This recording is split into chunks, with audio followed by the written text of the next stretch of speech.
Bagaimana proses jin nasab itu masuk ke dalam tubuh manusia? Ya. Ini sesuatu yang gaib. Jadi Bapak Ibu silahkan gunakan akal logikanya, seluruh pengetahuan pengalamannya untuk mencerna, jangan kemudian langsung menelannya. Ya.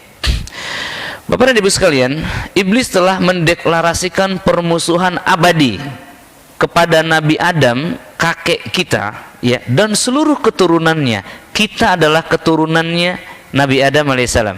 Betul enggak? Betul? Maka iblis keturunannya adalah setan-setan jin tersebut. Maka dari ikrar itu semua dimulai. Tujuan akhir daripada jin mengganggu manusia bukan menyakiti atau membunuh. Karena kalau manusia tidak dibunuh, manusia pasti akan mati. Berapa ratus tahun lagi, Pak? Tidak sampai 200 tahun kita akan menua dan mati. Betul? Jadi jin tinggal nunggu saja, sedangkan usia mereka lebih panjang. Tujuan jin adalah menyesatkan manusia. Lihat janjinya iblis, bukan membunuh tapi menyesatkan. Itulah yang disebut awal mula sebab utama jin keturunan, ya. Kemudian Bapak dan Ibu sekalian, setan mengalir di dalam darah, ya, berada di dalam DNA, gen manusia, mempengaruhi sifat dan karakter. Jadi ini mah kayak ayahnya sifatnya. Ayahnya pemarah, dia juga pemarah. Ketika ayah marah, maka anak mengkopi cara ayahnya marah. Maka lihat dalam beberapa bulan dia akan praktekkan kepada adiknya. Ya, lihat ketika ibunya memarahi anaknya, maka adiknya ini mengkopi.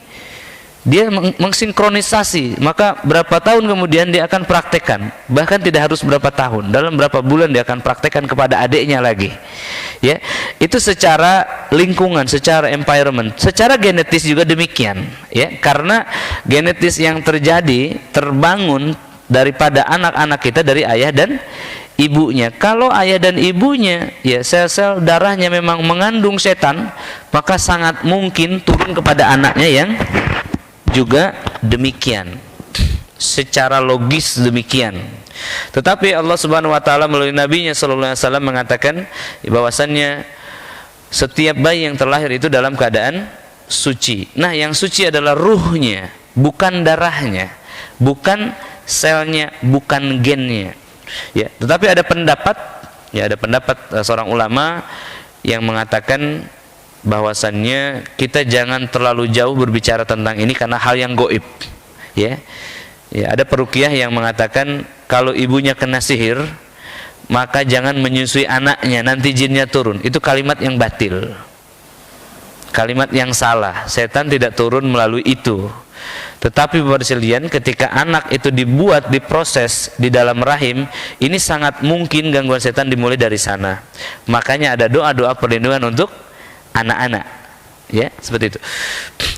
Selanjutnya yang paling tepat hamba-hamba Allah adalah kesamaan akidah dan pola cara ibadah anak dengan ayahnya. Misalkan malam hari ayahnya baca Yasin, kira-kira anaknya yang memperhatikan selama 20 tahun dia baca Al-Baqarah apa Yasin?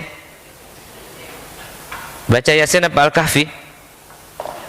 Ketika dia telah menemukan dalil yang jelas bahwa malam Jumat itu sunnahnya Al-Kahfi, tetap dia baca Yasin. Kenapa? Terbiasa membaca surah Yasin. Nah, itu sebagai satu pola, contoh begitu. Misalnya ya, contoh. Ayahnya membaca ayat kursi 1000 kali, sunnahnya cukup 1 kali. Kira-kira anaknya mengikuti tidak? Anaknya mengikuti ayahnya. Ini yang dimaksudkan dengan pola ibadah dan keyakinan. Pola keyakinan. Kalau ayahnya mengatakan semakin banyak semakin bagus, maka keyakinan yang benar adalah harus sesuai syariat, meskipun sedikit tetapi sesuai syariat, itu yang baik. Nah, ini keyakinan sekalian. Misalkan begini, ayahnya meyakini kalau ingin kaya raya baca ayat ini 1000 kali, muncullah bahasa ayat 1000 dinar misalkan, ya, maka anaknya akan mengikuti demikian. Padahal untuk memperlancar rezeki ada ibadah-ibadah, bukan baca Quran tetapi sholat duha, bersedekah, berikhtiar, berdoa, ya, memudahkan urusan orang lain, begitu. Nah, maka ketika ayahnya meyakini kalau ingin kaya baca ini 1000 kali, atau baca wirid ini, ya rozak, ya rozak, ya rozak, ya rozak, ya rozak, ya rozak 1000 kali, maka anaknya akan otomatis mengikuti ayahnya. Ini yang dimaksudkan, ya. Baik. Kemudian selanjutnya ada momen dan aktivasi. Momen yang dimaksudkan itu adalah ketika misalkan kita dalam keadaan marah lalu melemparkan anak kita keluar, menguncinya dari dalam, maka anak itu dalam keadaan bagaimana? Trauma, sedih, takut, maka jin datang.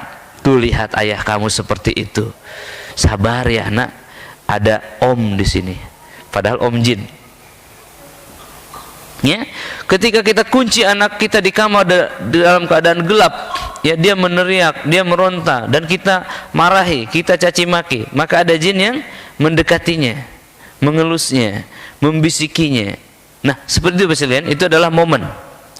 Atau aktivasi adalah ketika kapan? Ketika seseorang itu, yang terakhir ya, ketika seseorang itu pergi ke dukun, itu adalah aktivasi awal setan itu masuk. Begitu Pak Saden. Apalagi sudah diminumkan, dimandikan, ya, itu adalah momennya.